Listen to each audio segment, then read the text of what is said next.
Still under oath, Mr. House. Thank you.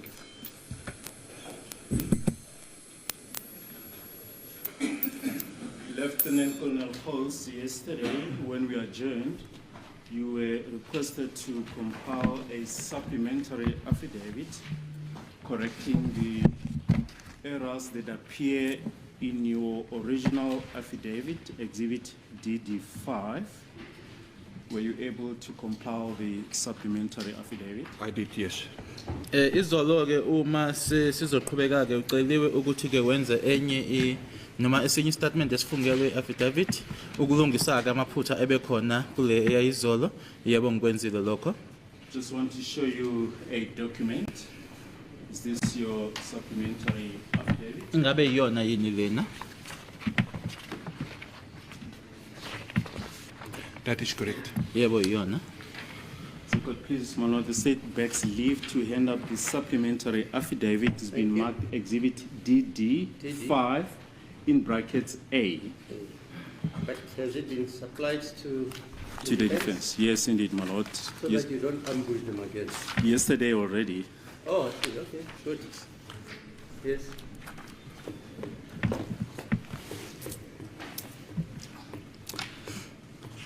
Right, we were on paragraph 5. Yes. And if I can ask you, Colonel Stein, to, Colonel Hoss, if there are any changes to refer to your supplementary affidavit. That's correct. Paragraph 5 must read, on 2023-09-04, I was contacted by Brigadier Ganinda from the cold case unit and directed to assist Colonel Stein on the analysis of the download funds on Vosloorus, 636 of 10/2014. Where is it, sir? And Sorry. Okay, ithi ke ngay 23 noma ngay 4 ku September 2023 uKolonel uBrigadier Gininda waxhumana nami wayo ke i-cold case unit wase tshela ke ukuthi ngilekelele uKolonel Stein ngokusebenza ke noma ukusebenza ngefone ama download ku case 63610/2014.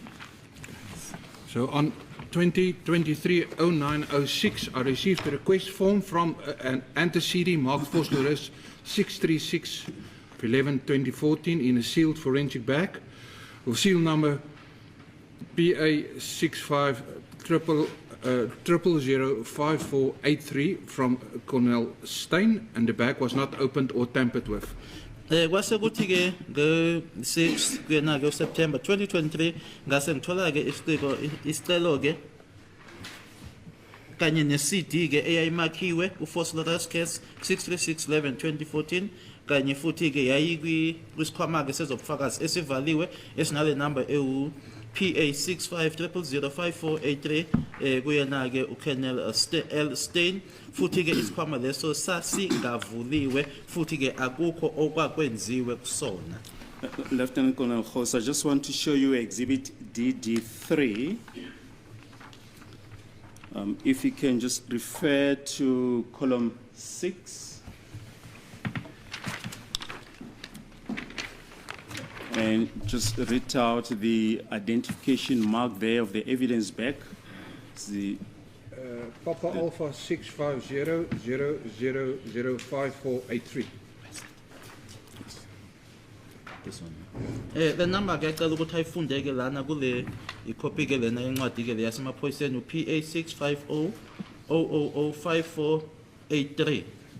What is then your comment regarding the identification mark that appears on the exhibit back as per Exhibit DD3 and the one mentioned in your affidavit? It's exactly the same sealed bag that I received. Iyona ke le bag ke noma ke isikhwama ngasithola ke sasivaliwe kuyena uKolonel Stein.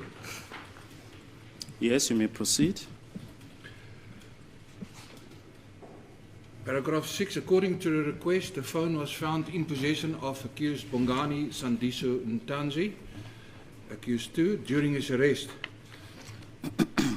I was requested to prove any communication between the accused and other accused in a matter and to determine if any photos, contact number, SMS, WhatsApp messages can be linked to the accused. Ngokwa leso sicelo ke umakhalekhukhwini lowo ke watholakala noma watholwa kumsola noma kummangalelwa uBongani Sandiso Ntanzi ummangalelwa ke wesibili ngesikhathi eboshwe noma ngenkathi eboshwe ngacelwa ke ukuthi ke ngitshengiseke noma ngivezeke ukuxhumana noma ukukhulumisana phakathi kwakhe ummangalelwa kanye nabanye abamangalelwa noma abasolwa kulona icala nokuthola futhi ukuthi ikhona yini izithombe noma amanamba noma ama-SMS noma ke ama-message ka WhatsApp ahlanganisa bona abamangalelwa.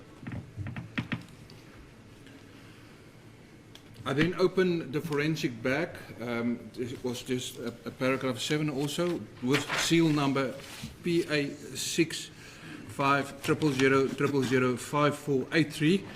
Opened myself and found the CD containing the following downloaded data in a PDF format. Wasekuthi ke ngase ngisivula ke isikhwama leso sezokufakazi ke esasine number ke PA6500005483 mina ke kanye futhi ngathola ke ngaphakathi iCD ke eyayine data ke eyayisekhishiwe noma ke idownloadiwe futhi ke ingohlobo ke noma ke elibizwa ngokuthi ke iPDF. The following data were found: the MTN SIM card with subscriber ID IMSI 655-103-527-492469, a Vodacom SIM card. Subscriber ID IMSI 655014446229521 and a SD card or disk or memory card. Ngase ngivula ke ngathola okay noma ke mase ngivulile ke ngathola lokho kulandelayo iSIM card MTN ene ID ke noma ke IMSI number EU655103527492469 kanye ke neSIM yakwa Vodacom yona ke ne number o noma IMSI number EU655014446229521 kanye ke ne SD card noma lokubizwa ukuthi disk noma ke memory card. Yeah, sorry if I can just take you back to paragraph 5. Just show the evidence back there on the screen.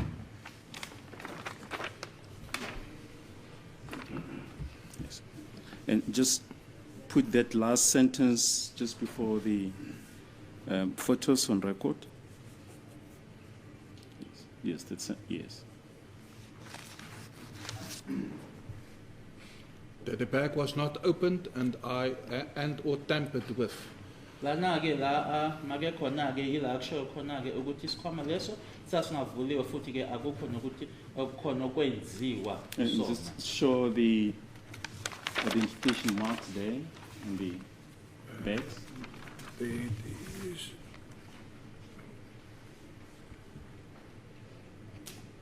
And just put them on record. PA6500005483. PA6500005483. Thank you. Page 3 of your affidavit, paragraph 8.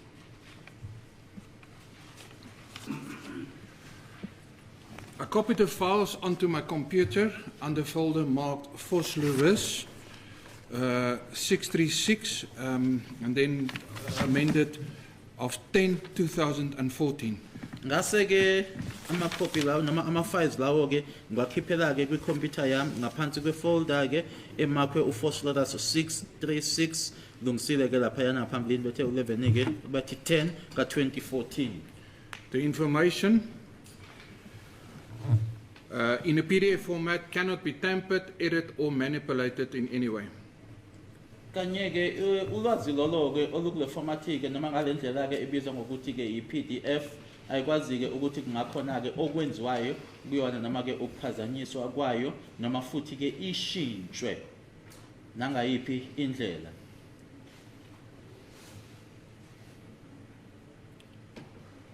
Can I continue? Yes, you may continue. The Samsung model SM-J500F-DS with IMA numbers 353-2900-8509-8895 and IMA 353-29-108509-889 was not downloaded. The cell phone itself was not downloaded due to a security pattern. Bese kuthi ke uhlobo ke phone noma lamakhalekhukhwini oyi Samsung SMJ500F DS ene IMEI number u-353-2900-8509-8895 kanye no-353-291-08509-889 yona ke ifoni uqobo ke ayizange yona ke i-downloadwe ke ngenxa yokuthi ke yayinalokho okubizwa ke ngokuthi ke i-pattern kwakungelola ke ukuthi uyivule. And just briefly, Lieutenant Colonel House, what is the security pattern? That's to lock your phone so nobody can access as either a security pattern or a PIN code. Mhlambe ungathi ke ufake i-pin code noma lokho sikubiza ngokuthi ke security pattern ila wena ke mnikazi wefoni ifoni uyivala khona ke ukuthi omunye umuntu angayivuli. And what is the IMEI number? That's your telephone, IMEI number is your phone identification number. I-IMEI number ke inumber leyo ke echaza ke noma esho ifoni leyo uqobo. Your handset identification. Because there's two cards, there's two IMEI numbers that's in the phone. On the handset. There's two cards. Yeah, there's two cards, there's two IMEI numbers. Ngenxa yokuthi ke kunamakhadi amabili ke ingakho ke ifoni leyo izoba nama IMEI number amabili. You mentioned that the IMEI number is the handset phone identification number. Are there any two IMEI numbers that are the same? No. Each phone is a unique number to a handset that is given out. Kuleya number ke abayibiza ngokuthi IMEI number ekuyiyena ke enikezwa ifoni ngayodwa. Ifoni ngayodwa ke ine IMEI number yayo ehlukile. Yes, you may proceed.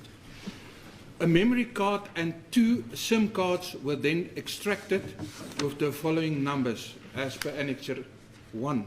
Kwase kuthi ke i-memory card kanye ke nama SIM card amabili ase ekhishwa ke anala nalama number amabili ke nanjengoba ke kutshengiswa ke noma kubhaliwe ke lapha Annexure 1. The two numbers were MTN cell phone number 27609 016890 and the second one was a Vodacom Cell C number 27725057056. Ilama number ke amabili la afundwa yoke eka MTN kwaku 27609016890 bese kuthi ke enye ke Vodacom Cell C 27725057056. There is just a analyst notebook that I've drawn up on the let me just go to Annexure 1 so we can see better. There is just a picture of the Samsung with the IMEI number and then the two SIM cards that was found inside this cell phone. Laphayana ke isithombe lesiyana ke sale Samsung kanye futhi ne-IMEI number yayo ke ngenzansi bese ke emaceleni yilama SIM card amabili atholakala ke kuyona ifone leyo ngaphakathi. A better version, my lord, my colleagues, is on Exhibit DD5 in brackets 1. DD5 bracket 1. Yes. Okay. Of Annexure 1.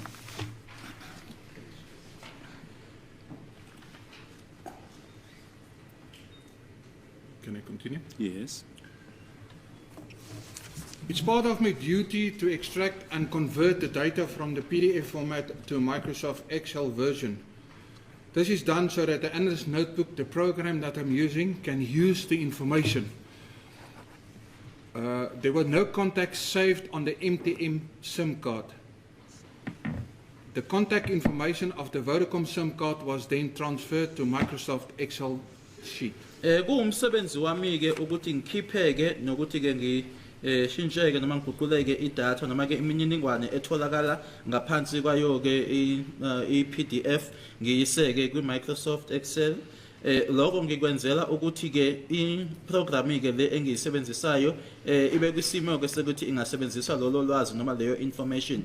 Kwakungekho ke imininingwane eyayisaviwe noma eyayikhona kwi-SIM card ka MTN. Imininingwane ke eyayikhona yona ke kwi-SIM card ka Vodacom yase ke idluliselwa ke kulolu hlobo ke elibizwa ngokuthi ke i-Microsoft Excel sheet. In order for Analyst Notebook program to read the information correctly, certain information must be edited.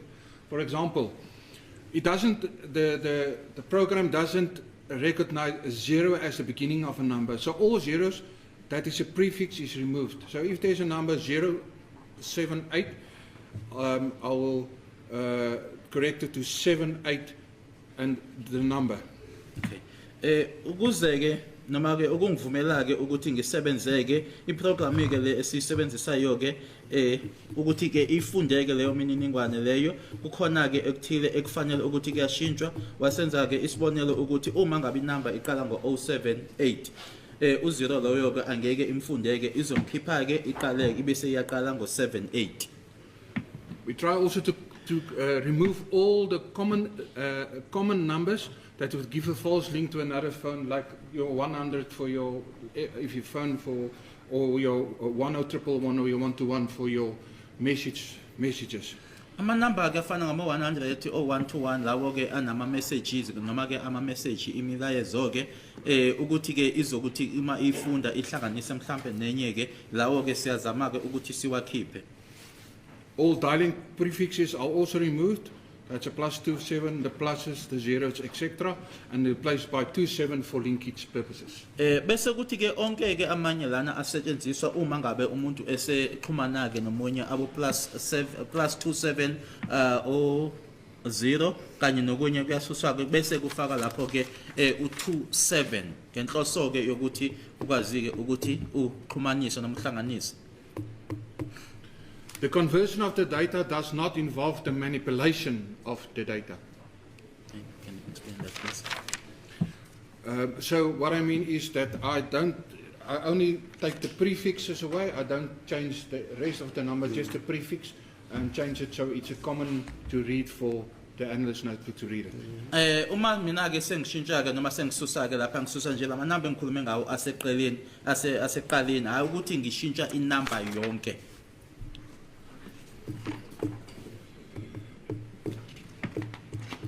I then use the program Analyst Notebook to draw up an Analyst Notebook chart of the information, and this is handed in as part of my statement the copies of the said charts. That's all the annexes I'm going to give you. Lana ke kunobufakazi ke noma lama annexes ngizowadlulisa ke nama chart ke ekuyiwona la engiwasebenzisayo anemininingwane noma ane information. Just put in record how many annexes are there? I think there's 17 annexes. Ngicabanga ukuthi ke ama annexes ke noma ke la amabhuku ke lana noma ubufakazi lokho engibusebenzisile awu 17 ewonke. Yes, you may continue. Paragraph 14. Paragraph 14. The SIM card 1 MTN with IMSI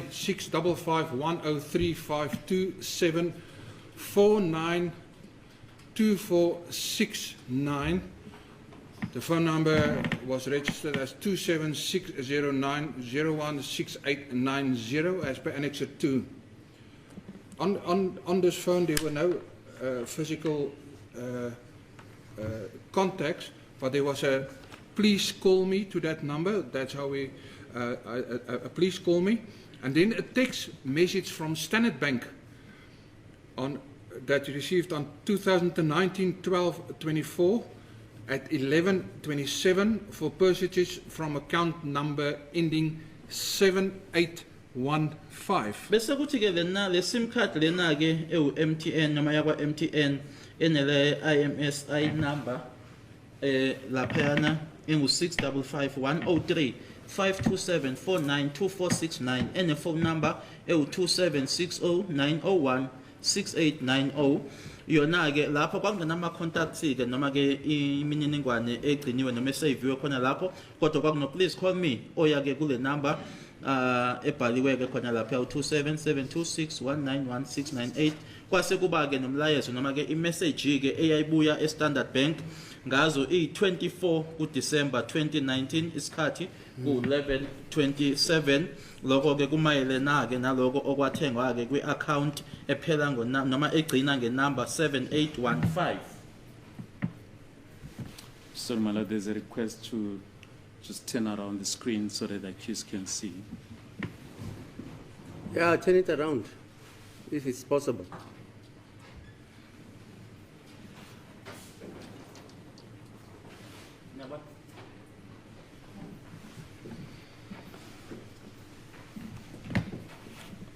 Annexure 2, I've just put it on the screen so you can see it better. There is just also that the please call me that you received.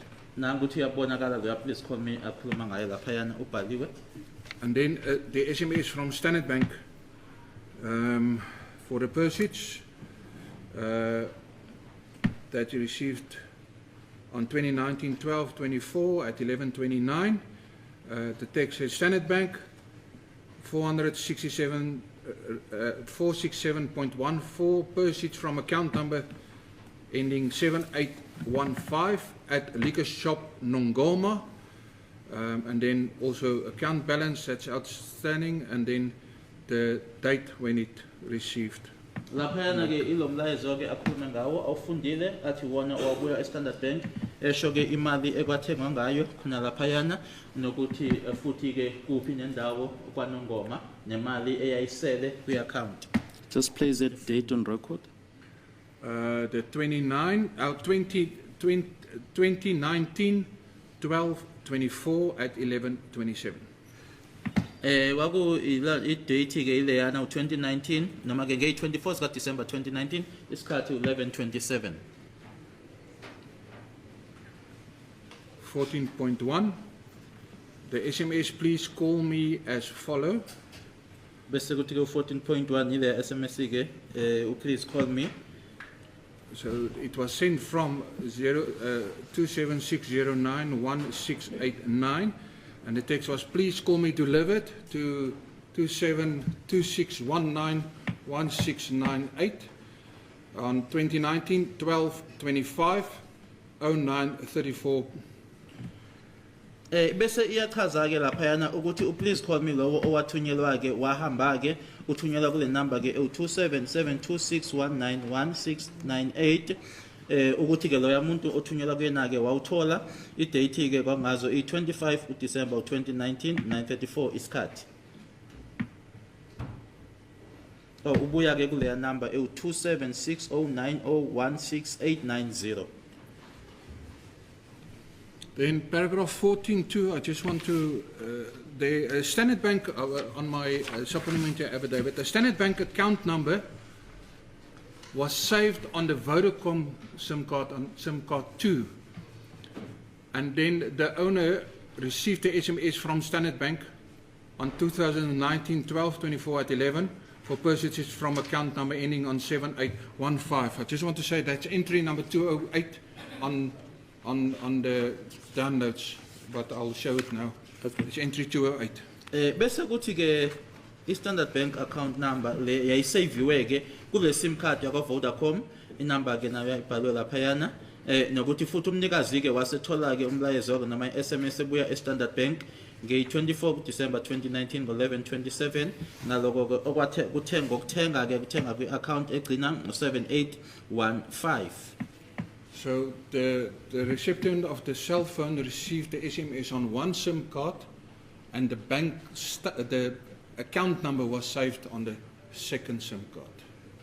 Wathola ke umlayezo kwi-SIM card eyodwa bese kuthi i-account number yona isavwe kwenye i-SIM card.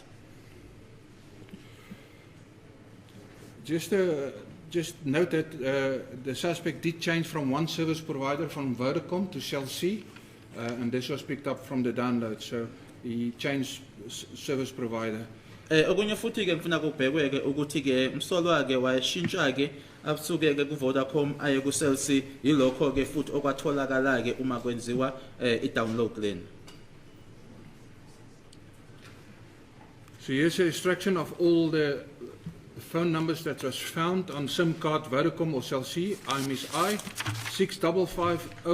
65504446229521, phone number 277250570556, and then there's on Annexure 3, it's also available on Annexure 3. Kuyona ke iSIM card lena ke yesibili ke uVodacom Cell C amanamba ena IMSI number u6550144462295221 nephone number u277250570556 iwona ke lana ke alandelayo amanamba atholakala yona.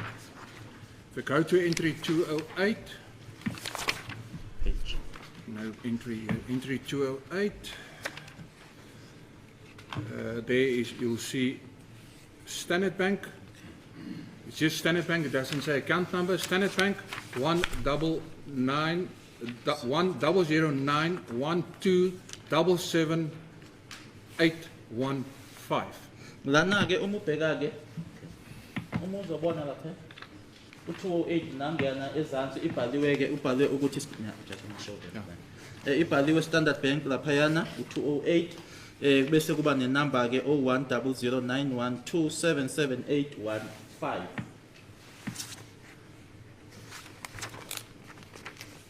And this is all the contacts that was on the SIM card. Wona ke onke lana ke ama contact noma ke inombolo ezayikhona ke kwi SIM card leyo. 15.1 is just a chart of the contact information. You can't really see there, but that's just to show all the contacts on the phone. That's Annexure 4. Bese kuthi lana ke ngeke ke uboneke nje ukusho nje ke ama contacts ayekhona ke kodwa ke angeke ubone lutho kuyona. Just open Annexure 4. There you can see all the contacts that was and the index of each one where it was saved on the phone. Lana ke ila ubona khona ke onke ke ama contacts noma inamba ke nala ezayigcinwe khona noma save khona kuyona iphone.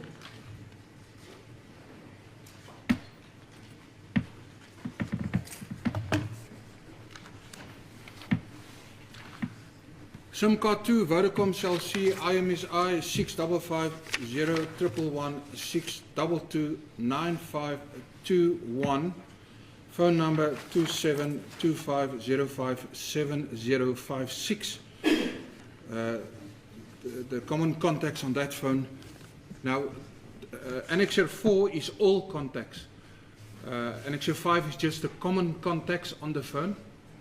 Lana uma ubheka kula bhale khona ke endlule khona ku Annexure 4 awona yiwona onke ama contacts bese kuthi lana ke masibheka ku 15.2 uSIM card 2 Vodacom IMSI number 65504446229521 and a phone number 027725057056 kunama number ke lapha nama contacts lapho ke ahlanganayo ke nala alapha yana ngaphezulu. There were two numbers that were linked to other accused. Kunama number amabili ke lana ayehlanganiswa ke nabanye abamangalelwa. Under index 75, under index 75, there was a number saved as 27159512239, marked as Lungusani.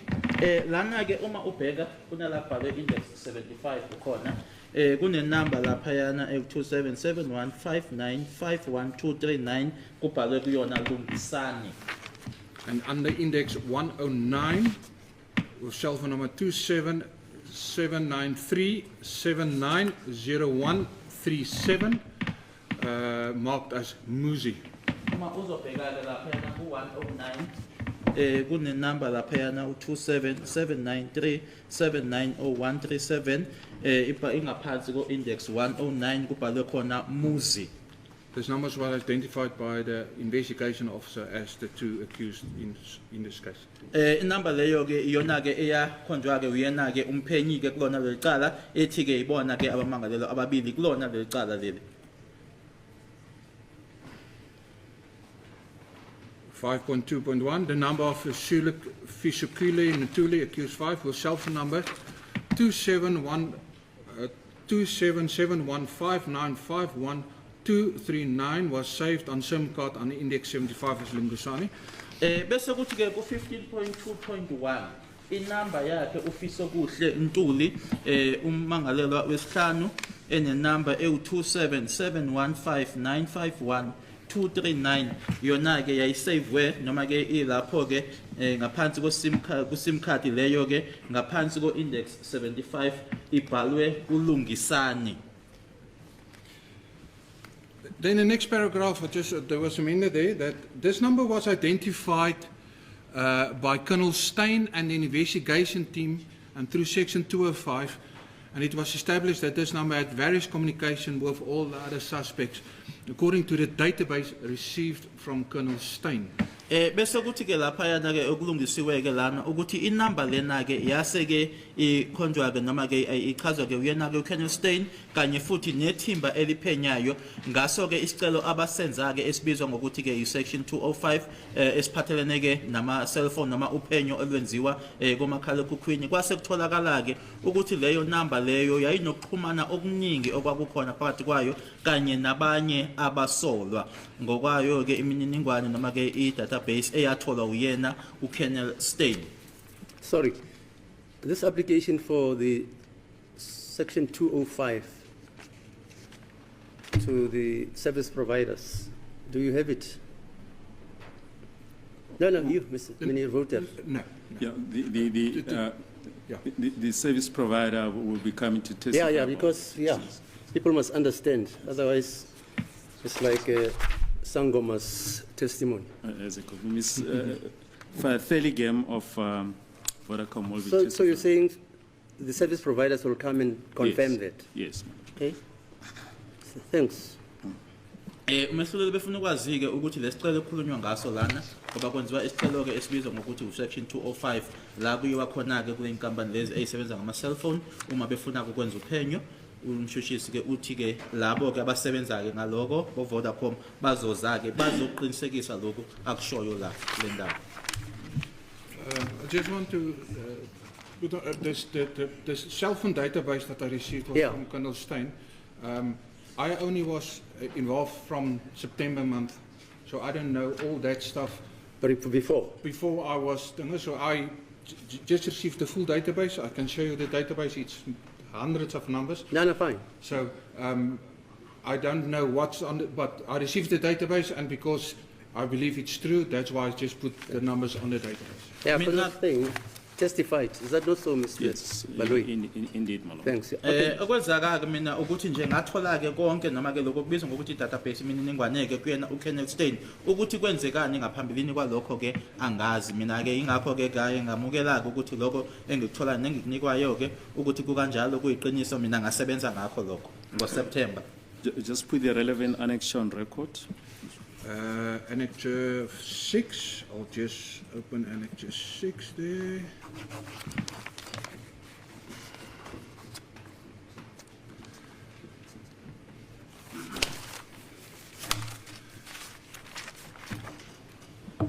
So here it shows that there was communication between all the accused before court. Lana ke uthi ke la lokhu kuyatshengisa ukuthi kwakhona ukuxhumana okwakukhona phakathi kwabo bonke abasolwa abaphambi kwenkantolo. There was communication between, let me just check, open here, 27, well I'll explain that, but yeah, I'll explain it now on my next paragraph, I'll explain it. But there's all the numbers that was identified and the communication between, there was communication vice versa between all the cell phones. Lana ke iwona ke manamba onke lana ke achazwa ke noma ashiwo ke futhi ke kutshengisa ke ukuthi kwakhona ukuxhumana phakathi kwabo bonke.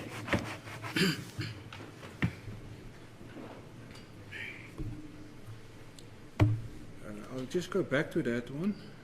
Annexure 6. I'm unable to see what is written there. Can you, okay. So, no, so that we don't have problems. Can you all sit next to that so that we don't have problems? Because that is the screening. I'm going to request the court to, the state to make provision of a chart that has bigger fonts. Because it won't be possible for us to all go and be clustered over there at the same time be able to take notes. But the point is, didn't you receive this document? We received it now. So what is, wait. Numbers are very faint, but I'm able to read them, which is the... Okay, fine. No problem. Mr. Voter, is it Moontlik? You see there are numbers there. All the faint numbers, just recite them for everybody. Okay? Don't just say it's Annexure 2, which shows the numbers of the communication between all the accused. Just say, accused so-and-so, number so-and-so, da-da-da-da, on such and such a day communicated to so-and-so. Okay, is that okay, sir? Over and above that, madam, we're going to request, as I'm saying, I'm going to request the state to furnish us with a chart that has bigger fonts so that we can analyze it ourselves for purposes of cross-examination. Do you have a chart with bigger fonts? My Lord, Annexure 6 appears on the documents that we've given to the defense, which is very clear, ma'am. I'm referring to this one, where this witness says that there was indication that there was a communication among all these accused persons, specifically talking about this one, is the one that I'm referring to. Yes, there's Annexure 6. It's in the bundle of documents. So it's Annexure 6, where, what is I'm Mr. talking about this one. Now we are showing the different annexures. Annexure 6, sorry. Yes. Just show Mr. Voter, not you, Mr. Balui. Just show Mr. Mnisi, Annexure 6, where you say all these accused communicated with each other. Show it. That's from Mr. Voter, not from Mr. Balui. That's Annexure 6, which I said to you, Mr. Voter, you must actually name the numbers, cite them, and say these communications were between these numbers. You are saying in Annexure 6, those numbers all appear. Yes. Mr. Mnisi, Mr. Voter says that Annexure 6 shows all the numbers which depicts the communication with all the accused. The one that I have, which is the one, the font is very small. I can't follow it. Okay, fine. Mr. Voter, do you have another Annexure 6? Yes. Can I help Mr. Mnisi? He's referring to the statement. The one that appears in the statement. There's an annexure, Exhibit DD 5 in brackets 1. I am saying the one that I have. I don't dispute that I have it, but it has got a small font. I can't read it. So I'm requesting that the state assist me with an annexure that has got big font so I'm able to read it. That's just my simple request. Mr. Voter, host. Yes. This Annexure 6, can you read it with your naked eye? Is that the one you said, I said you must give to Mr. Mnisi? Yes. Okay.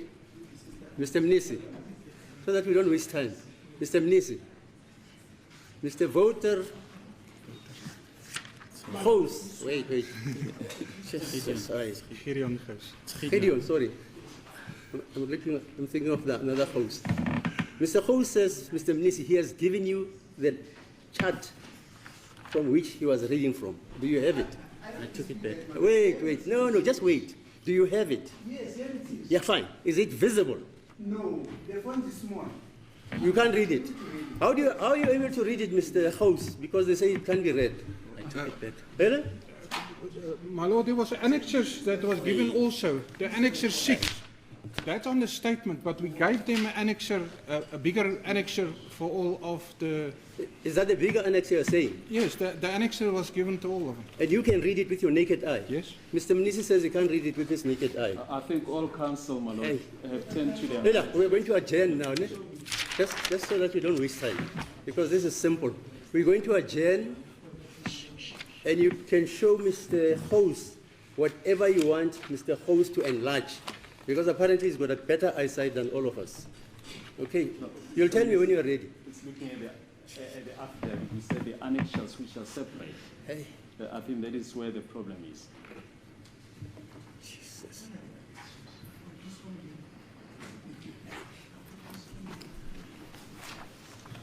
Where is the problem? Well, the problem is he's looking at the affidavit and So not, what must Mr. Mnisi look at? and not the annexures. What must he look at? He must look at the annexures which have been furnished to all defense counsel. Are those annexures visible, Yes, indeed. legible? Yes. He says he can't read them. Well, Mr. Ramusipile just next to him is showing him. Mr. Ramasavir, can you read the annexures? Hey, can you read the annexures? Right, and then Mr. Mnisi says what you can read, he can't read. No, he had, like Mr. Baloi says, Your Lordship. I'm going to he had adjourn. a statement. Just settle this